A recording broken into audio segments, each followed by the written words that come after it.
All right, how's it going? Hi. Hey, welcome to Yarn Live. This is a special Talaona Live session with Michelle Henry in the UK.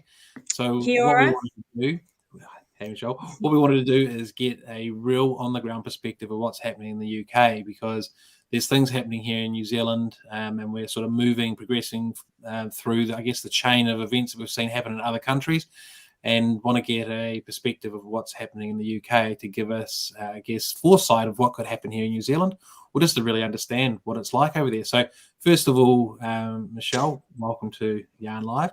Could you introduce yourself? And then you may not be aware, I forgot to tell you this before we come on screen, with a Yarn Live, it's about meet the person, not the suit. So we'd like you to introduce yourself as a person outside of work, what your hobbies, interests, whatever are, just a bit, whatever you're happy to share. And then we'll get into this big discussion around what's happening with COVID in the UK and what lessons can we learn, and things that we can make the Kiwis aware of what's being experienced in the UK. So, as you've already been told, my name's Michelle. And although you said to keep work out of it, work is kind of my hobby. I'm a fourth generation sign writer and I love doing the traditional sign painting, things like that. I've also got a dog. I bought a lockdown puppy, which turned out to be a working line German Shepherd, which is a big difference as I'm learning to normal German Shepherds. So a new hobby now includes doing Schutzhund training, which the dog definitely needs. Otherwise, he's just mental. Absolutely crazy thing, but he's lovely. Bless him. Yep. Learning paddleboarding, even though it's the winter in the UK. But since I have dreams of moving to New Zealand, I'm kind of hoping to have got that one nailed so that when I'm there, I actually look like I know what I'm doing. But yeah, that's pretty much it for me. Wow. So first of all, did you say a Workingalsatian, and it's different to Oh, yeah. So the big fluffy German Shepherd you see that the black and tan ones, those are show lines. So they've been bred to be pets. So they've got the slope back for aesthetics, and they're just more cuddly and they're more placid. You get a working line one, they're shorter, far, far stronger. Like you wouldn't believe the strength of these things. Straight backs, but they are bred for work. So they're bred to be police dogs, military dogs, so on. And then I bought one as a puppy thinking that's cute. Go me. Sporting actually a broken finger as a result of him from a training thing. But yeah, he's lovely, but he's hard work. Oh, wow. That is pretty full on. So we've got a lab, and my wife said, "Oh, it'll be a puppy for 2 years," and then they calm down and go to sleep for most of the day. Then he's 6 and he's exactly the same, hasn't changed, and such a character. But that's a whole nother story. The other thing, paddleboarding. Now, for some reason, I thought you were in London's, which has got no. I'm in Birmingham, which is landlocked, but we do have lakes and reservoirs and lots of canals. Oh, okay. Yeah, well, canals I'm pretty used to from up around Camden when I was doing my OE in London. So I can imagine that'd be a bit of fun, especially if you could. I don't think I fancy the canals. No, to be honest. Oh, okay. Not the cleanest of water. You can't do a pub crawl from pub to pub along the canal on your paddleboard. I had my first paddleboard lesson, and I reckon that I probably broke his record for how many times of falling off the board. I am definitely an expert at climbing back on the board again. Well, I did a bit of paddleboarding, and my brother-in-law, who's about 150 kgs and has a pretty big paddleboard, God, he like a ninja on it. He just like boop, boop, boop, and he's away. And he said, "Oh, what you do is you like on your hands and knees, and then you put one foot up, and then you put the other foot up, and then you stand up. So you keep your feet, sort of apart." And I got it pretty easily, but it was such a workout on the body from doing the standing rowing. I was like, after I went out a little bit, came back, I was like, I'm going back to the barbecue. You think it's hard work rowing? You should try having to get up 20 times and practice standing up each time and pull yourself out of the water. That was quite the workout, but great fun. Sorry, I forgot to add that we were in an inlet, so you're only this high in water anyway, so it was really easy to get on and off regularly. But let's not talk about paddleboarding all day, because what we want to do is find out about what's happening with COVID in the UK. So when you first came on A Few Quiet Yarns, and that's where we met, forgot to mention that in the intro, but A Few Quiet Yarns that we do each morning where people can just come along and hang out and have a pretty easygoing conversation. And just sort of relax into their morning, especially if you're isolated and by yourself. and not that I am, but my mornings are pretty by myself because my wife is still sleeping. She has insomnia from the brain surgery. So I have a bit of a chat, had a good chat to Neil Forster this morning. Don't know if he's there, but we're hanging out, doing a bit of work and having a chat. So anyway, you mentioned, it blew my mind when you first said it, that there was something like 50 deaths a day and 6,000 hospitalisations a day. You didn't even mention case numbers, which is the subject we talk about, or we're talking about. We're drifting from case numbers to hospitalisations, and but we're still in the, I think, 53 hospitalisations altogether and 5 in ICU, whereas the UK, I think you sort of averaging now going up from 50 to 70 deaths a day as average. Well, more than that, I think we've got. When I had a look at the Welding data chart today, apparently there's 293 deaths yesterday, and that says 42,000 new cases. But on the BBC, it said that there were 38,000 new cases, so I have no idea which to believe. There he is, or she. Yep. He. Well, this is the one we've got up, which is the government page. Yeah. So it's got some, it presents them quite well. As our New Zealand page doesn't present our stats that well. It doesn't do the breakdown that well. But here we are. That's got the vaccinations first. So looking at 87% have the first dose and 79% have the second dose. And that's percentage of population age 12 plus. Then we come down here, we've got cases, deaths, and healthcare. So, there's daily. That says 217 deaths, 41,000 cases, and that has 888 patients admitted. You can see the graphs down there. So it's a very, and understandably, the UK has 65 million people. New Zealand has 5 million people. So I don't know how many times we have to divide that. I think it's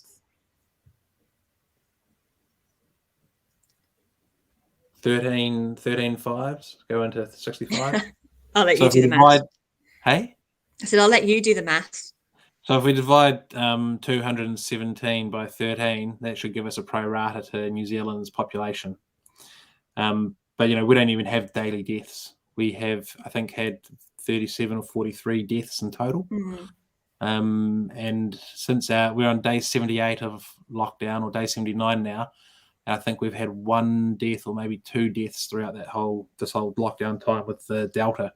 So with that, tell us a bit about what's the normal day like, It's as if it never happened. It's really quite weird. And I was surprised when you had that lady on the other week and she was talking about not being able to get appointments in offices in London, because appointments and everything are just happening as the norm around here.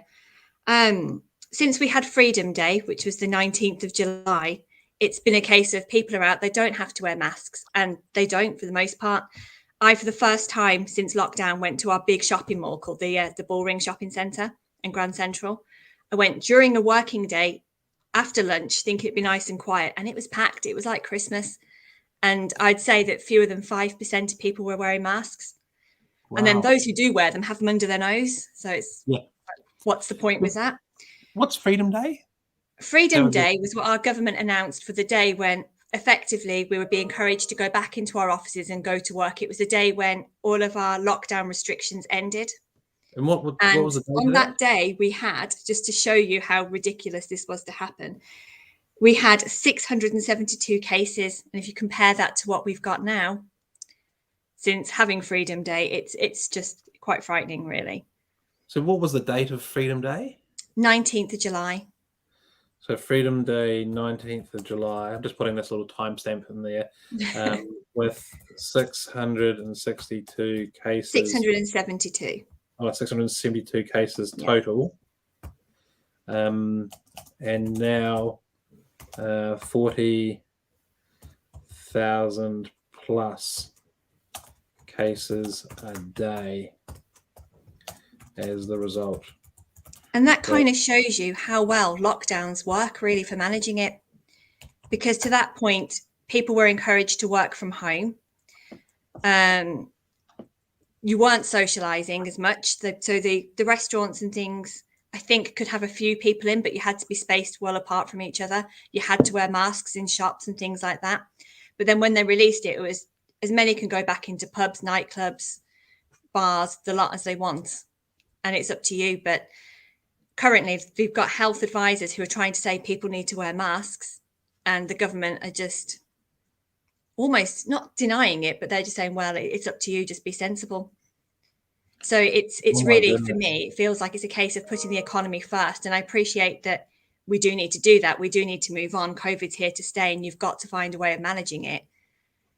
But it's just gone crazy. I mean, at least make it mandatory to wear masks. Yeah. Like I just really struggling with that jump from 672 cases total to 40,000 a day. Yeah. A day. Crazy. Yeah, that's that's exactly what sort of happened here. We were in lockdown 4, and we come out, and everyone it was discussed pretty heavily to the point that it was quite a real prospect. People thought we'd come out a week early, and then we started climbing up again. And then while we're still climbing, and we're pushing for vaccination to 90%. They said, oh, well, now we're going to bring out this new level system, which includes level 3.1, 3.2, and 3.3. In 3.1, you can have picnics where you can have 2 bubbles come together. So let's say 2 families or 2 households with a maximum of 10 people, and you still have to social distance, and you still have to wear masks.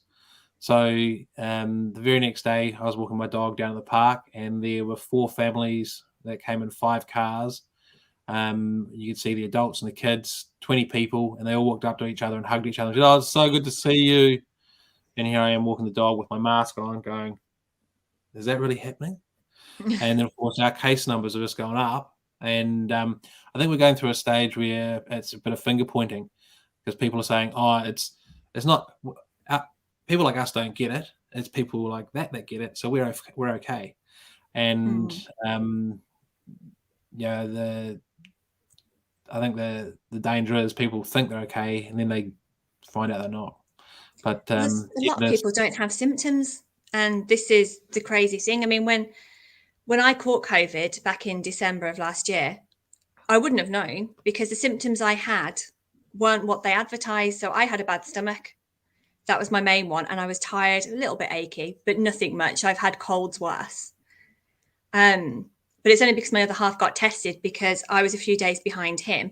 And then he lost his sense of taste and smell on the day that I started to feel a bit rough. And so he got tested and he was positive.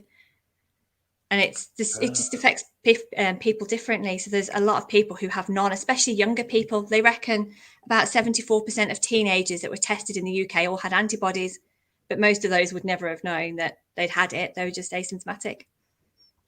So you can have it and be asymptomatic and pass it on. So you don't have any bad experiences. You don't have any symptoms. But you pass it on to someone who ends up in hospital or dies. Yeah.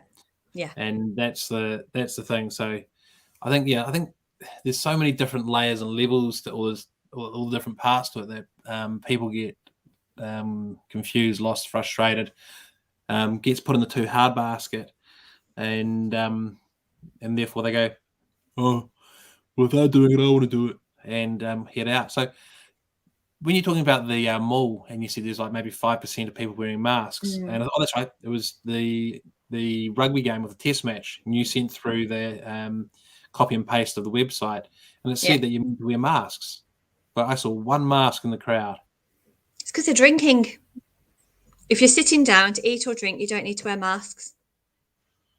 Oh. So this is what, and I think this is a great example, right? Because people go, oh, you got to wear a mask, and then when they go, well, you don't need to wear a mask for eating and drinking, people go, well, that's just excuse my French, this is fucking crazy, because why bother wearing a mask when you're not eating and drinking if you don't need to wear a mask while you are eating and drinking? Okay, we're not going to wear a mask while we're not eating and drinking, and therefore you know. The other thing it said is that you had to have a negative test. So I think you have the antigen test available, whereas in New Zealand it was actually banned 12 months ago, and we've just brought our first shipment in through 20, I think it's 25 specific suppliers and 300,000 units. And I think they're going to do trials with them because the original reason they didn't allow them here is that they're not accurate. They're not good enough. Yeah. So you can fool them. I know quite a few people in construction, and one guy was telling me that on the construction site, because I'm guessing it's probably similar in New Zealand, but if you don't work, you don't get paid. And although we had furlough schemes and things in place, a lot of subcontractors didn't qualify for it. So apparently with the lateral flow tests, which are antigen ones, if you shake it in the air, it'll just come negative. But likewise, children were learning that if they put lemon juice on it, it would turn positive. So they were doing it to get out of school. But we still rely on them. Well, so I'm just going to put that one in here. The antigen test can be, what's the word? It's not faked. What's the word I'm trying to think of when you fool it? Not fool Tampered it. with, I guess. Yeah. I'll say that.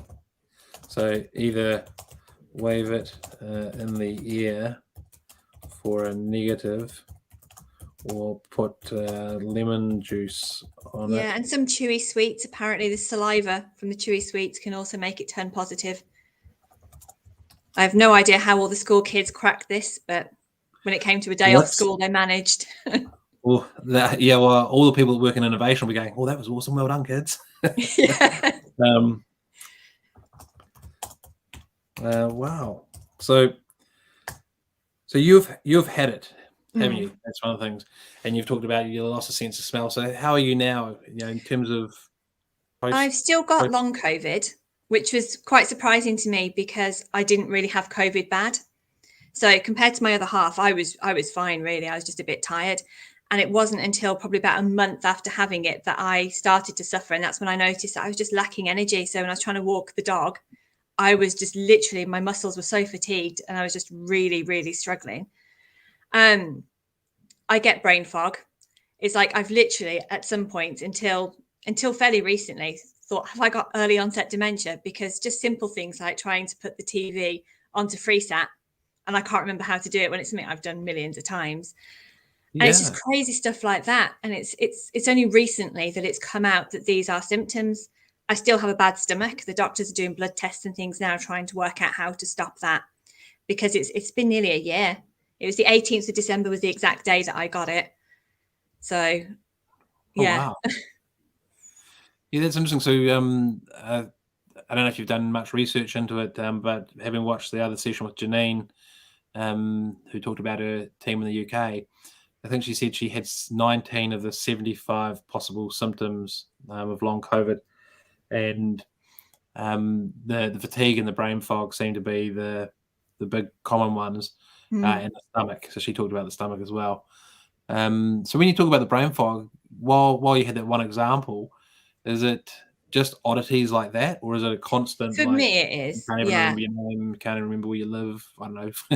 No, nothing that serious yet. Though I do keep forgetting my postcode, which is really embarrassing, and vehicle registration. When I'm asked that, and I'm going, "Oh my god, I know this. Why can't I remember it?" But definitely, when I'm doing like quotes for work, I'm so paranoid that I've messed up somewhere, so I have to like do it, go away, come back, check it over 3 or 4 times just to make sure, because it's just so easy, could go wrong just from a lapse of judgment. Yeah. But I was frightened with it until I started to hear, and it's only been really in the past months that people have been talking about the brain fog in the same way that I've been having it. So that was quite reassuring. So have you been vaccinated? Yes, I've had both vaccines, and in December I'll be due for my booster. Okay. And did you have any easing of your effects? No. Yeah, I was quite blown away by that. I was like, wow, that's pretty cool. Me too. Like the lucky 50%, I guess. So that's a bit of a shame. So, hey, coming back to, we talked about the test match. One of the things I saw about my life in the UK was spent running clubs, and I used to love the festivals as well, and Creamfields. So yeah, David Guerrera opened that with Titanium. I've been watching the video online and going, oh, that'd be so awesome. Look, everyone's fine. And then I thought, oh, hang on, you still got 200 deaths, or 50 at that time. It was 50 deaths a day. So yeah, this is an example of there's so many layers to this that it gets confusing and you kind of go, stuff it. But so if you are double vaccinated, that can obviously reduces the chances of contracting it, but doesn't make it impossible to get it. If you have an antigen test before you go in, that can show that you don't have it, but actually it's so useless by the sounds of it. Yeah. Lemon on it, put whatever. It's absolutely no point. It's a waste of time. So this is the thing where I think the important thing is, if everyone's vaccinated, then it reduces the chances, because it's a higher chance that an unvaccinated person is going to have it and carry it as an asymptomatic person. Yeah. There we go. There's another part of it. So an asymptomatic person, the person who carries it asymptomatically, doesn't experience any symptoms or can not experience symptoms. Some people are asymptomatic will have some, but you won't be like sick and in hospital. But so there's a range of asymptomatic experiences.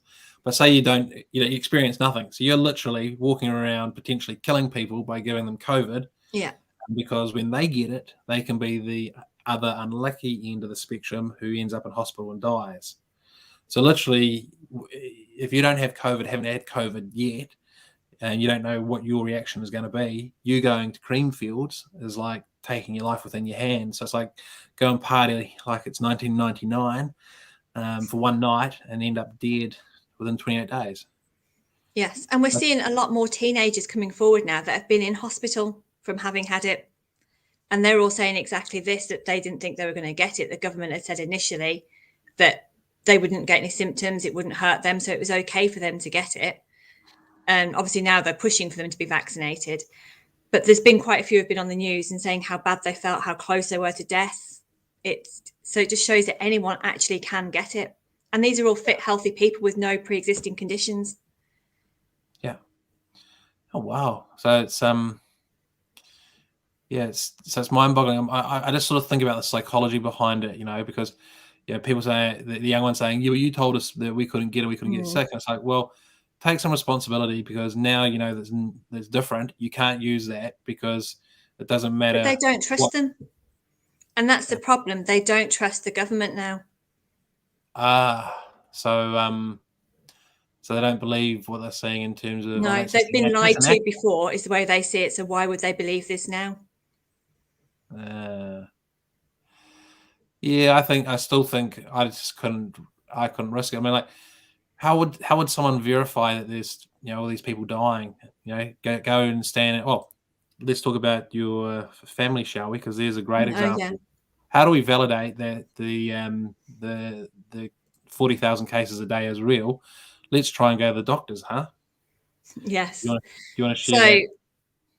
The government are now trying to change this, but you cannot actually have a face-to-face appointment with a doctor in the UK at the moment. They're saying now, the government, that if patients insist on it, the doctors must. At the moment, it's just phone consultations. So you get a rough approximate time slot, and then you have a phone call with your doctor. Nurses are there to take blood tests, and you can book to go in and see them, but you just can't go to the doctors.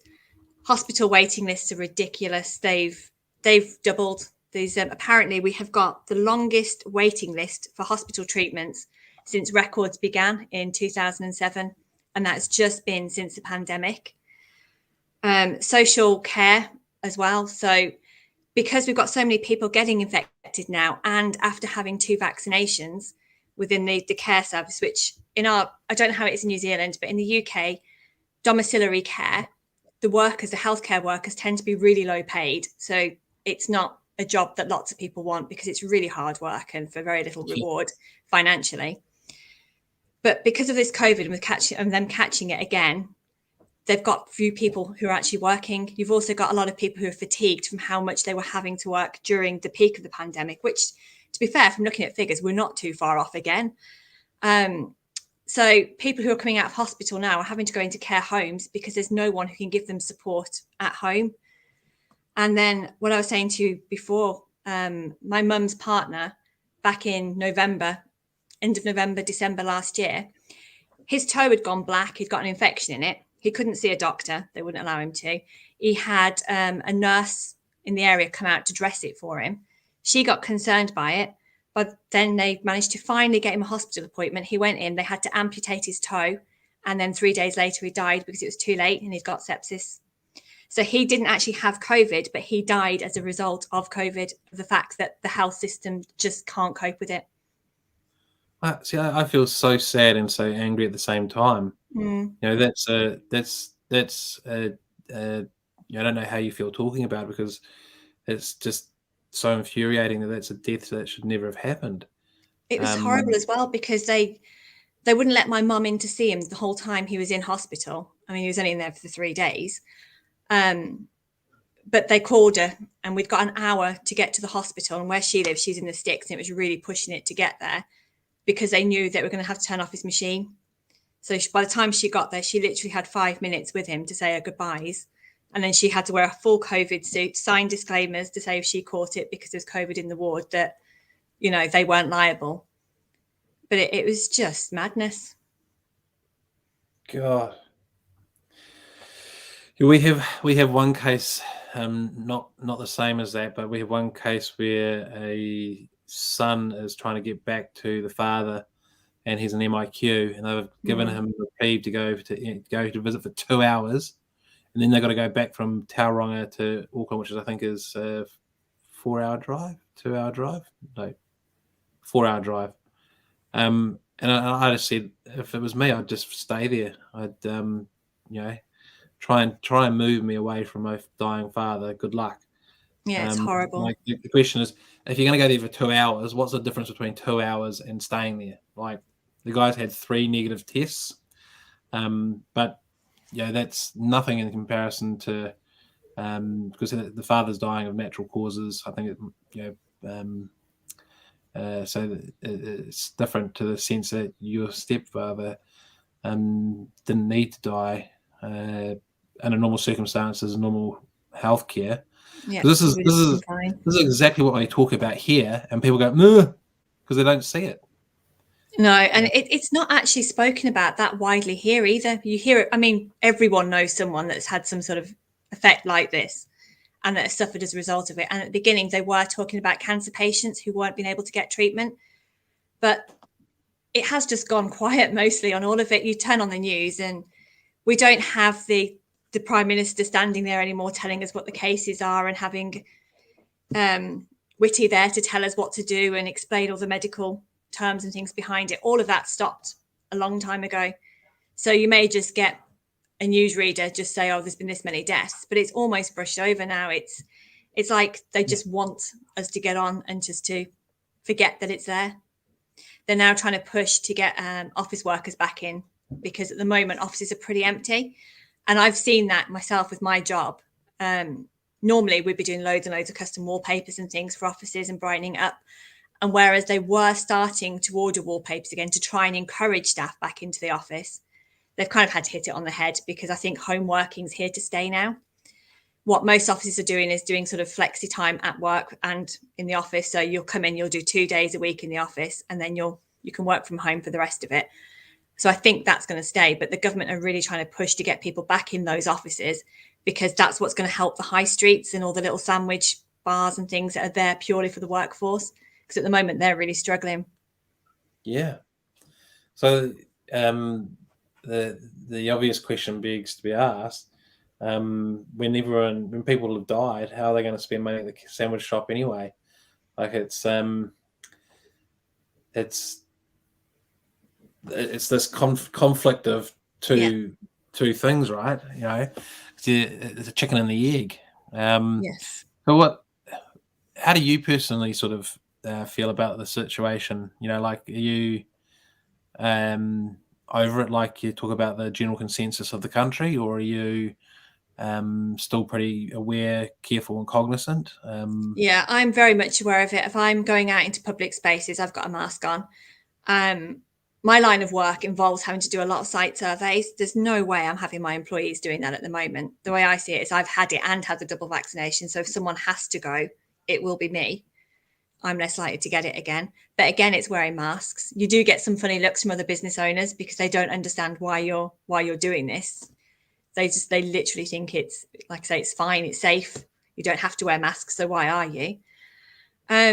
Public transport, you don't even have to wear masks on that. We can now go on holiday to, well, most places actually. But I know somebody who is an anti-vaxxer. He's a friend of mine. We tried to keep out of the debates with it. And he's just been to Ibiza. So because he hasn't taken his vaccines, he just had to pay £140 to have tests done for when he comes back. So he's come back home. He's allowed to go and pick up the test. And he was allowed to go back in today to drop off the last test. And then apart from that, he should have his results tomorrow. And then hopefully he's free again. So he's just stayed in for 5 days with his family. Self-isolation. Yeah. But he's still got to go out to get the tests and to drop them off, which he thinks is just crazy. Yeah. So this is the thing. When I read on the internet about the Cardiff test match, it was Cardiff, wasn't it? Definitely Wales. Yeah. Yeah, it was. What's a rugby fan, man? Not fan, anyway. But it said, you could have a test 24 hours beforehand. And it's like, well, what happens in the 24 hours after that? Well, given they say it takes 72 hours to have any actual symptoms. Yeah, I don't know. But this is the UK, and this is how we've done it the whole way through. When we first started to open back up, pubs were allowed to be open until 10 o'clock. Then they had to shut dead at 10, as if COVID magically knew what time to come out and infect people. I don't understand the logic. I just don't understand how your average human can't get this. I mean, but I got to say, I've had many instances, and usually around the dog. So walking the dog, and in lockdown, and someone comes into the park and has their dog off leash, and it comes running towards you, and I just say, "Hey mate, call your dog." And they're like, "Oh, it's okay." And I said, "No, call your dog." Because what happens is my dog's very friendly and he'll give us a ball, and the other dog will take it and it's away, right? So now the problem. So what happened, as I suspected would happen, couldn't get rid of the other dog. So the owner comes up to get the dog. So my dog, their dog's with my dog, I'm with my dog. They're now coming up, and they're not wearing a mask. Mm-hmm. So I said, "Hey mate, you're not wearing a mask. You got to stay 2 meters back." He said, "Well, how do I get my dog?" And I said, "Well, I don't care, but you're not coming within 2 meters of me." I said, "So give me a moment. I'll move back, and you can get your dog." So of course I move back. My dog moves back. His dog follows my dog. Yeah. So I said, "All right. What I want you to do is pull your jersey over your face and put your hand over it." And he's like, "Well, come on." I said, "No, you didn't control your dog. You fucking do it." I said, I was getting pretty pissed off by this stage, because it's my choice. You have to respect my choice as a person as much as you want me to respect your choice. You can't tell me it's all okay. Now, you sort of think, "Oh, just relax, Ryan. It'll be fine. Stop being a bloody, dick about it." But that guy could be asymptomatic. I could get it, and I could rue the day that I relaxed my personal choices to make it easy for someone else. And it's not worth the risk, especially not with your wife. Yeah. Well, so it's she's immune compromised with her kidney disorder, first and foremost, and then she's health compromised because she's still suffering recovery from the brain surgery. So she's really at risk, and we're really careful, and that's why I am. I'm probably more careful than she is. Like when we're going on a walk together, and people come walking towards us without a mask and they don't do anything about it, and I say, "Quick, let's move. Like, I get pissed off at them, and I'll say, as we walk past, I'll go, "Yeah, thanks very much." Just to say, you can take as much responsibility about moving as we can, but you didn't, so fuck you. And having a German Shepherd helps, by the way. All right, yeah.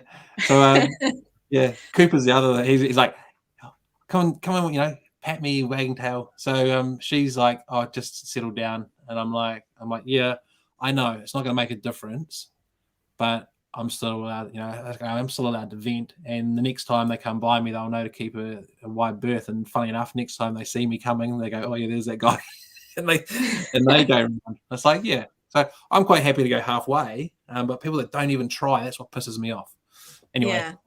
That's us. So hey, look, we're just 5 minutes over. So what we'll do is we'll do closing remarks. I know I probably took a bit too much time talking about stuff, but what's the sort of, if you were going to explain COVID in the UK to someone who hasn't been there, the impacts to be aware of, how would you, what are your closing remarks to share with New Zealand? It's just not to be fooled. Just because people are acting like it isn't there doesn't mean it's not. It's very much there.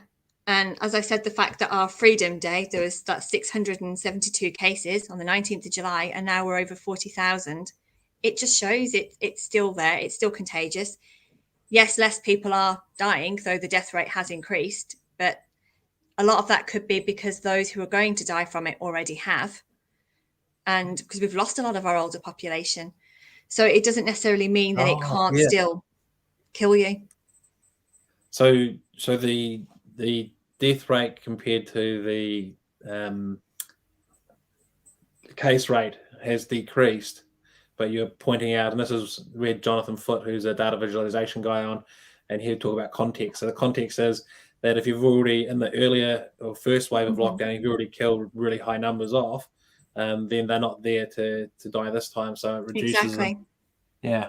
And so there's I guess there's like, if you break it down into of 100% of the 100% of people that get COVID, there's a portion that are asymptomatic and have no symptoms and no effect.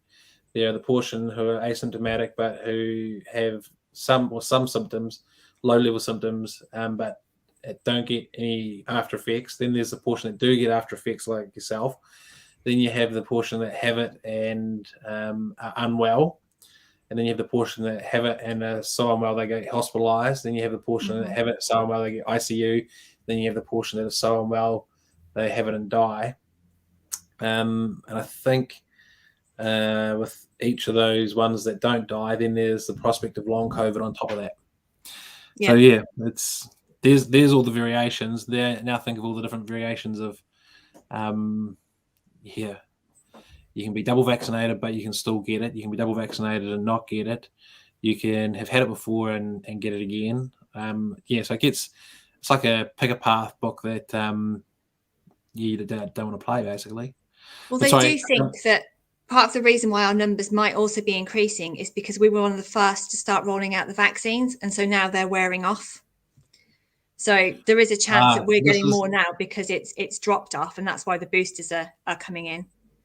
So that's happened in Israel first, and this is again context. You got to do so much reading to be on top of all of this, right? Yeah. But Israel had all the vaccines done, or a high level of vaccines. So they said, it's okay, and you can go on holiday. So a bunch of young people went on holiday and got it and brought it back, and they were the ones getting sick. And I think in that case there was a mix of the young ones who weren't vaccinated got it and brought it back, and then the old ones who were vaccinated got it and died. And they're saying, well, how's this the case? And that's where they understood that they were over that 6 month and it had worn off. So of course, give an inch, take a mile. Go, vaccines don't work. Yeah. Okay. So if people would just actually stick to the real facts, and the next thing is actually trust in the facts, trust in the reality, and accept that if it was this way 6 months ago, it can change this way 6 months later, i.e. the death rate's got lower. But hey, those people are still dying. Yes, unnecessarily. Yeah. And then the next layer, like your stepfather, those that can't get care for normal things that would have been treated and sorted out, which, I just still can't get over. I feel... It's shocking. But did you know that we had to bring back retired doctors and nurses to cope with this? Yeah, we had to do a big drive, and it's like the only time they've ever done it, as a massive incentive to bring back doctors and nurses who had all retired, to get them to help with staff shortages, to cope with the extra pressures on the NHS, and to roll out the vaccine programme. That's how bad it got here. So, and that's why with all the people in New Zealand who are saying, we're fed up of this. Don't be. Just get the vaccine. Yes, okay, we've got to live with it, and life's going to have to go back to normal at some point. But keep on top of it, guys, because you don't want to be having to do this. You've already got the lowest unemployment rates you've ever had. Partly because of people like me not being able to get in the country and take your jobs. Sorry. But at the same time, it's who are you going to get to come in if you need that? Well, we have a 3,500 shortage of nurses. So I've got a mate that lives just down the road, and his wife is a nurse and works in HDU and does 6 days a week, and they're begging her to do 7 days. And she's saying no. And he's saying, I'm begging you not to do 6 days. So it's already a real problem just because we have such a shortage of nurses. Mm-hmm. And there's a community, there's a lady who said she is on the news, a community of over 800 international nurses that can't work in New Zealand because they've got to get some sort of certificate. So this is one of the problems with our immigration. And in a lot of cases, you can come here because you're a nurse, but I don't know if they don't tell them or what the problem is, but when you get here, you've now got to do some sort of certification or something. Yeah. And what they say, it's kind of like the COVID thing, right? They're like, well, it's just too hard. I'm sick of jumping through hoops. You know, it's hard enough to get here in the first place. I thought I was coming here to be a nurse and fill a job, and then I get here and I've got to jump through more hoops. It's like, stuff it. But there's over 800 really qualified, experienced nurses not working as nurses in New Zealand who are international, or new Kiwis, as I call them, who could put their skills to use. And I think they've got to have some level of accreditation. But I kind of go, if you're working in, I know there's some sort of so let's put it this way. You go, they're a nurse working in big hospital in Philippines, so should be able to work. Oh no, we've got them accredited. So what about if you turn up tomorrow and say, I've been working in Dunedin Hospital down in the South Island. Yep, I can work. You might have never worked in a hospital in all your life. There's no difference between whether you worked in a hospital in a different country or a different city. I don't know. Sorry, I'm getting all worked up now about some of the stupidities. But hopefully we don't go there. What they're talking about here is that our cases are going to go up to just over 200, and then they're going to decrease because we're going to either have people vaccinated or they're going to have had it, and then that's it. And it's like, well, hang on. We know that if you've had it, you can get it again. Yeah. So it's just going to keep cycling, and the case numbers are never going to go away.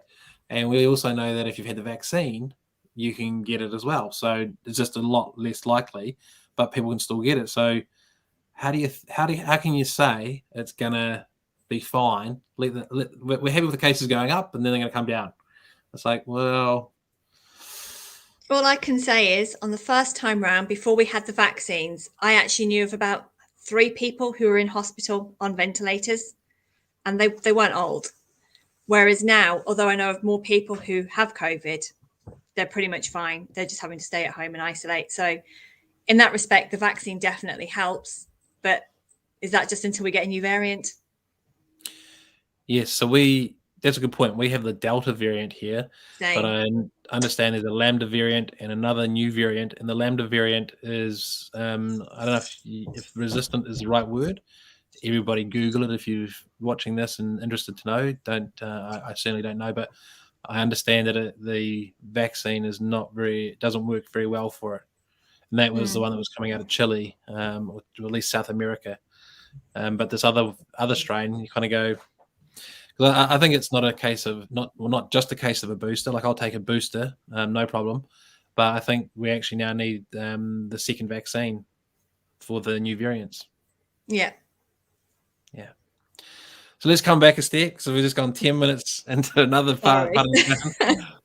Your final word. I'm saying nothing. I'll let you share your final part, and then we'll head off for the day with great thanks for the insights to what's happening in the UK. Okay, no, it's my pleasure. Thanks for having me. And yeah, I hope you guys do far better at it than us, which I'm sure you already are. Well, yeah, I just want to say it's not a competition, but we certainly would hope that we don't end up in a situation where we've got that many cases that people can't get infection in toes seen to, and we're having to pull back nurses and doctors who are retired. And I think the other thing we didn't talk about was the lorry driver situation. And I don't know if that was due to Brexit or due to COVID. That's Brexit. That's Brexit. Oh, well, yeah, when it rains, it pours, mate. So, so last question: when are you coming to New Zealand? What's the story? I know you probably can't get into New Zealand. Oh God, so that is the question. So, I guess we've got applications sort of in. So it's just a case of when your borders ease. From what I gather, is that it'll probably be February when you start, but then you'll be doing onshore applications. So we just have to wait and see. But I would like to be there for my birthday in May, please. If anyone in New Zealand's listening that can get me in, please. I think a bunch of friends who are new Kiwis have come on I think you come on a visitor's visa and do interviewing, get a job. Yeah, we've done that. Go home. Oh, you've done that. Go home. Yeah, we were there when it happened. Literally, we were in New Zealand and we left 2 days before all flights were grounded. Oh, wow. Okay. I had 7 job offers. 7? Yeah. Holy cow, Batman. Well, it bodes well for you having the opportunity to come back. That's good news. So with that, we'll let you go and have a cup of tea because it's 10:46. Bedtime now, no caffeine. No caffeine. Okay, no classic English cup of tea. I'll go and have a cup of tea. I'm actually going to go with the dog. So very cool to have you on. Thanks for giving us a rundown of the COVID UK. Thanks for the extra time as well. And we'll talk very soon. And hopefully we'll have you here for a couple of wines and beers in New Zealand and one of those 7 jobs as a screenwriter. I'll hold you to it. All right, mate. Take care. See you. Bye, everyone. See you later. Bye.